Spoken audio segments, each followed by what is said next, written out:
सामिना ज़िला पुंछ के इजलास में बहुत ही खूबसूरत टूर्नामेंट करवाया जा रहा है। ये टूर्नामेंट भारतीय सेना की तरफ से करवाया जा रहा है और इसका ये सेकंड एडिशन है, यानी कि कृष्णा घाटी प्रीमियर लीग का ये सेकंड एडिशन है, जिसका इफ्तिताह आज कमांडर 10th ब्रिगेड ने अपने हाथों से किया। ये खूबसूरत टूर्नामेंट भारतीय फ़ौज की जानब से मुनक्कद किया जा रहा है, जिसमें कुल 27 टीमें हिस्सा ले रही हैं। ये सिर्फ एक खेल नहीं बल्कि जज्बे इत्तेहाद और हौसले की इलामत है, जहां एक तरफ हमारे नौजवान सरहदों पर मुल्क की हिफाजत कर रहे हैं, वहीं दूसरी तरफ ऐसे मुकाबलों के ज़रिए अमन, भाईचारे और नौजवानों की तवानाई को नया रुख दे रहे हैं। 22 नवंबर तक चलने वाले इस मैच में बहुत सारे इनामात रखे गए हैं और हम आपको ये बताते चलें कि हमारे नौजवान लगातार इस टूर्नामेंट का हिस्सा बन रहे हैं और भारी तादाद में लोग इसे देखने के लिए आ रहे हैं। आर्मी जहां पर एक तरफ बॉर्डर पर हमारी रक्षा करती है, तो दूसरी तरफ उनकी सोच ये रहती है कि हमारे जो नौजवान हैं ये गलत रास्ते पे न जाएं और सही रास्ते पे रहें और किसी तरह का गलत कदम ना उठाएं और इनका एक रोशन मुस्तकबिल हो, जिसको बनाने में, संवारने में आर्मी अपना भरपूर योगदान दे रही है। मेरा नाम अभिलव कौर है और जैसे कि आप देख सकते हैं आज यहाँ पे कृष्णा घाटी प्रीमियर लीग सेकंड एडिशन होने जा रहा है। मैं इसके साथ फर्स्ट एडिशन से जुड़ी हुई हूँ। कृष्णा घाटी टाइगर्स की मैंने जो टीम ली है मैं उसकी ऑनर हूँ इस बार। और ये जो कृष्णा घाटी ब्रिगेड ने, इंडियन आर्मी ने हमारे यूथ को जो ये प्लेटफॉर्म दिया है, आप यहाँ का क्राउड देख सकते हैं, मेरे पीछे आप देख सकते हैं कितनी यहाँ पे हरियाली छाई हुई है। लाइक आप जैसे कि ऑपरेशन सिंदूर हुआ था, उसके बाद यहाँ बॉर्डर एरिया के पास के जो हमारे लोग हैं, कहीं ना कहीं एक डर बैठ जाता है। लेकिन अभी इंडियन आर्मी का मैं शुक्रिया करती हूँ कि माहौल वापस से बिल्कुल सही होते जा रहा है और लोग बिल्कुल नॉर्मल लाइफ में आ रहे हैं वापस। और इस वक्त मेरे साथ दो पुंछ की मेहनत हस्तियाँ मौजूद हैं जो कि किसी तारुफ का मोहताज नहीं है। मेरे लेफ्ट में बैठे हैं तारक खान साहब जो कि इंटरनेशनल वॉलीबॉल कोच हैं और डॉक्टर सरफराज मीर साहब जो कि मेरे राइट में बैठे हुए हैं। सबसे पहले मैं तारक खान साहब,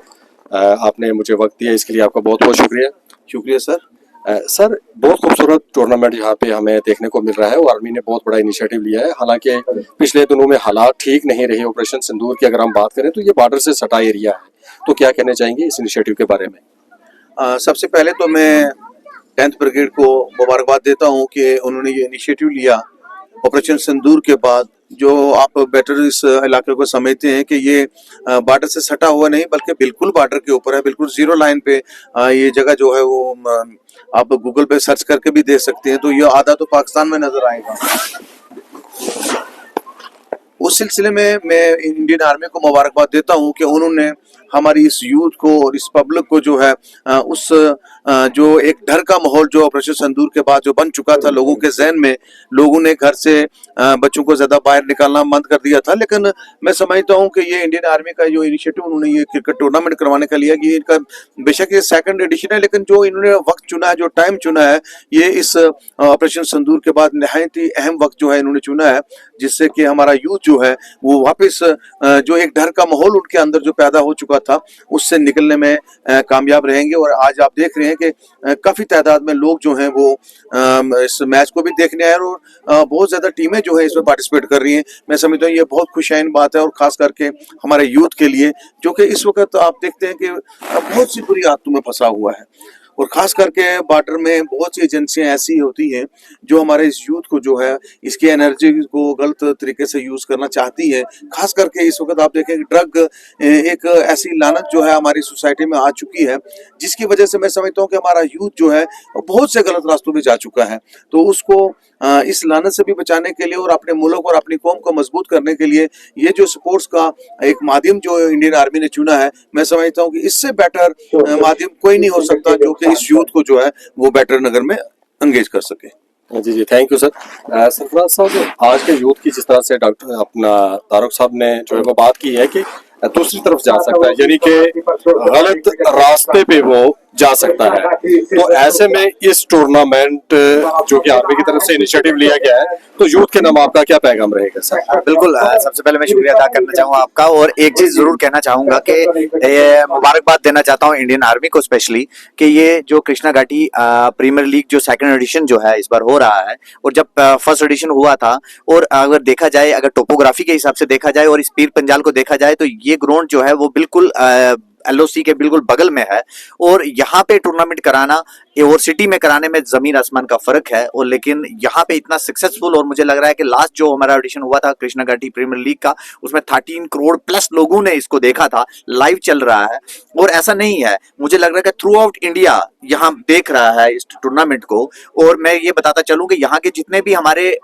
जो प्लेयर्स हैं, हर टीम में 3 या 4 प्लेयर्स जो हैं वो नेशनल लेवल से आ रहे हैं, यानी कि आउट ऑफ स्टेट से आ रहे हैं। ये बड़ी बात है कि पंजाब से एक जो अच्छा प्लेयर है वो पुंछ में आ रहा है, कश्मीर से एक अच्छा प्लेयर पुंछ में आ रहा है, यूपी या दिल्ली से यहाँ पे लोग कर रहे हैं, और उसका बड़ा इन्फ्लुएंस रहता है। जब आप देखते हो किसी को रोल मॉडल बनाते हो, तो बहुत सारे क्रिकेटर ऐसे हैं जिनको हम रोल मॉडल बनाते हैं। हमारी यूथ को प्रॉपर राइट डायरेक्शन में लाने के लिए मुझे लग रहा है ये बहुत बड़ा इनिशिएटिव है। देखिए ये टाइम जो है बहुत अच्छा है, और इस वक्त मुझे लग रहा है कि हल्की हल्की ठंड भी हो रही है, धूप में बैठ हर कोई चाहता है, और इस वजह से जितने भी हमारी पब्लिक है, खासकर पीर पंजाल की पुंछ की पब्लिक की बात करें, वो यहाँ पहुंच रही है। और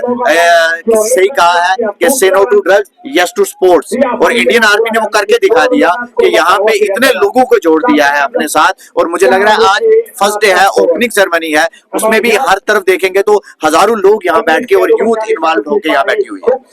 तो नाजरीन, ये हमारी मुख्तसर सी बातचीत जो थी वो 2 महनाज हस्तियों के साथ थी, लेकिन बहुत जल्द आपके लिए मैं ये इंफॉर्मेशन देना चाहूंगा कि बहुत जल्द रेडियो पीर पंजाल के डिजिटल हैंडल्स पे आप इन 2 महनाज हस्तियों को आप सुनेंगे, और तफसील से हम इनके बारे में बात करेंगे, क्योंकि ये बहुत प्रोविडेंशियल अप्रोच रखते हैं और बहुत बड़ी दूरअंदेश हस्तियां हैं ये। और बहुत जल्द जो हमारी कोशिश रहेगी कि रेडियो पीर पंजाल के माध्यम से हम इनसे जो है एक बार फिर से रूबरू होंगे। हाल फिलहाल के लिए तारक सर आपका और डॉक्टर साहब आपका बहुत बहुत शुक्रिया।